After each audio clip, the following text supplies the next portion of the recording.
udashoboye hari amaboko abishoboye, ari amaboko y'Imana. Ibyo umugabo wawe adashoboye amaboko y'Imana arabishoboye. Ibyo abana bawe bakomeye badashoboye Uwiteka arabishoboye. Ibyo amashuri yawe adashoboye amaboko y'Imana arabishoboye.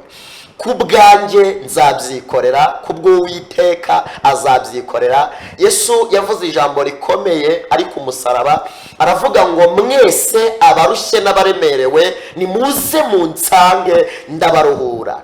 Yesu niwe ufite ubushobozi buruhura wowe ukaruhuka. Yesu niwe ufite ubushobozi bwikorera imitwaro iyo ngiyo yari ikurembeje, iyo ngiyo yari iguhangayikishije. Yesu niwe ufite ubushobozi buguhanagura amarira umaze igihe kinini urira ku maso yawe. Yesu niwe ufite ubushobozi bukuraho agahinda umaranye igihe kinini, watewe n'ibibazo, watewe n'ubukene, watewe n'ubugwayi. Ako gahinda nta wundi ufite ubushobozi bwo kukagukiza uretse Yesu. Niyo mpamvu nanjye mvuganye nawe iri jambo rikomeye rivuga ngo kura amaso ku bantu uhanga amaso ku Uwiteka. Va mu mugongo w'abantu ujye mu mugongo w'Imana. Ndakunda kubwira abantu nkababwira ngo dufite isezerano ryo kurindirwa mu bibazo, ariko ntidufite isezerano ryo kutagira mu bitugerageza. Nkongera nkabwira abantu ngo ntugakore ikosa ryo gutakaza ubuhamya bw'ahashize. Topi etaya sire bone. Ntugakore ikosa ryo gutakaza imirimo y'Imana. Uyu mubyeyi asubije amaso inyuma akareba hamwe Imana yamukuye ari kwa muganga bamubwiye ko bidashoboka, hanyuma Imana ikazana igisubizo cyitwa birashoboka, yakagiriye Imana icyizere. Uyu mugabo yibutse imirimo y'Imana yakagiriye Imana icyizere. Wa musore we wibutse imirimo y'Imana wakagiriye Imana icyizere. Ntugakore ikosa ryo gutakaza imirimo y'Imana yahashize. Muzana ijambo rivuga ngo amaso yawe yahange kuri Kristo Yesu. Bitekerezo byawe bishyire kuri Kristo Yesu. Ubaka ubushuti hagati yawe n'Imana. Bindi bizi inyuma. Bibiliya kuko iravuga ngo mumanze mushake ubwami bw'Imana no gukiranuka kw'Imana, ibindi byose ni inyongera. Gira ibintu ushyira inyuma, hanyuma Uwiteka umushyira imbere kugira ngo ibyo ubona bidatunganye abe ari we wenyine ubitunganye. Yobu yavuze ijambo rikomeye, aravuga ngo Imana yica imigambi y'incakura kugira ngo zidasohoza imirimo yazo ku buzima bwacu. Imana yica imigambi y'incakura ku buzima bwawe. Imigambi y'abarozi ipfe mu rugo rwawe, imigambi y'abadayimoni ipfe ku buzima bwawe. Nambara wari ufite mu kazi Imana izihagarike. Migambi y'abanyeshyari Imana iyikureho. Jya mudasinzira kubw'impamvu y'imigambi ya Satani, Imana iyihagarike mu izina rya Yesu. Urakora ntibikunde kubw'impamvu y'imigambi y'abadayimoni, Imana iyihagarike mu izina rya Yesu Kristo w'i Nazareti. Imana yica imigambi y'abagome ku buzima bwawe. Imana yica imigambi y'abarozi ku buzima bwawe. Icyo Yesu agusaba, aragusaba kumuhanga amaso gusa. Muri iyi ngero aravuze ngo tumbira Yesu gusa niwe gisubizo. Yavuze ngo tumbira Yesu wenyine niwe gisubizo cy'ubuzima bwacu. Niwe wenyine wagera mu kazi kawe akagakuramo intambara. Niwe wenyine wakugeraho agahagarika ubugwayi kuri wowe. Niwe wenyine wakugeraho lebone taya widimora agahagarika intambara umazemo igihe. Niwe wenyine wakugeraho. Niwe wenyine wagera mu rugo rwawe hanyuma we babuze amahoro akaguhesha amahoro. Tumbira Yesu gusa niwe gisubizo cy'ubuzima bwawe. Niwe wenyine wakugeraho iyo rwarugwari gahagarara. Niwe wenyine wakugeraho iyo diabete gahagarara. Niwe wenyine wakugeraho abana bawe bagahabwa ubwenge. Niwe wenyine wakugeraho iyo business ikabona abakiriya. Topi emetaya sire bone niwe wenyine wakugeraho. Byanze kwemera ku buzima bwawe bikemera.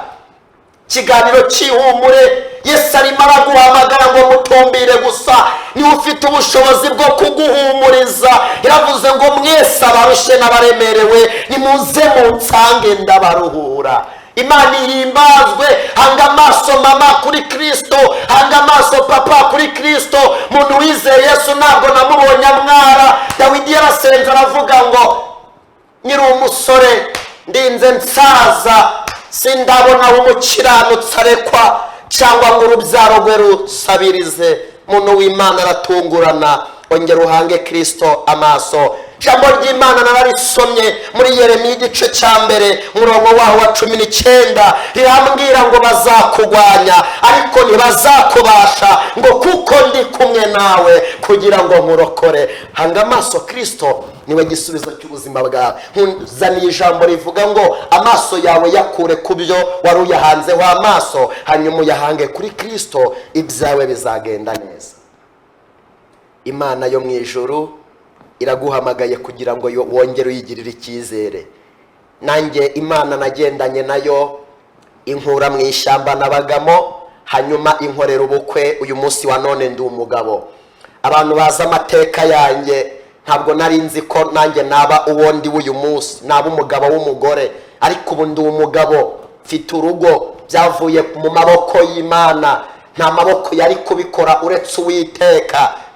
Nashatse mu muryango utanyumva, utankunda, ariko Yesu ankundisha uwo muryango.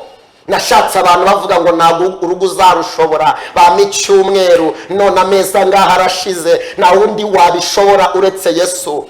Nabaye mu ishyamba igihe kingana n'umwaka wose. Yesu andindira muri iryo shyamba y'umujyi wa Kigali. Nambaraga inkweto zitwa yo menya nkayanywera, nambaraga imyenda noraguye muri puberi, maze Yesu aje ku buzima bwanjye aranyambika, ahindura izina ryanjye mba umugabo.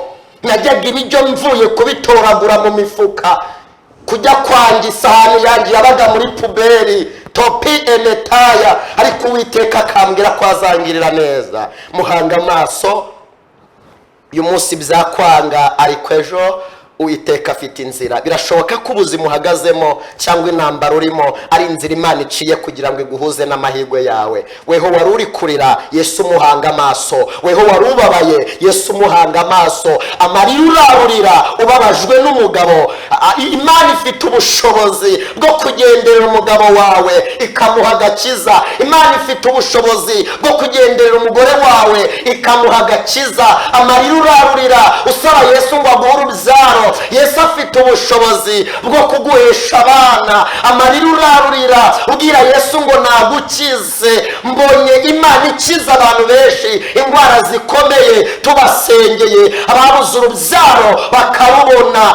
Topi enetaya sire, bagwaye indwara zikomeye cyane, baganga baburiye ibisubizo, Yesu akazibonera ibisubizo.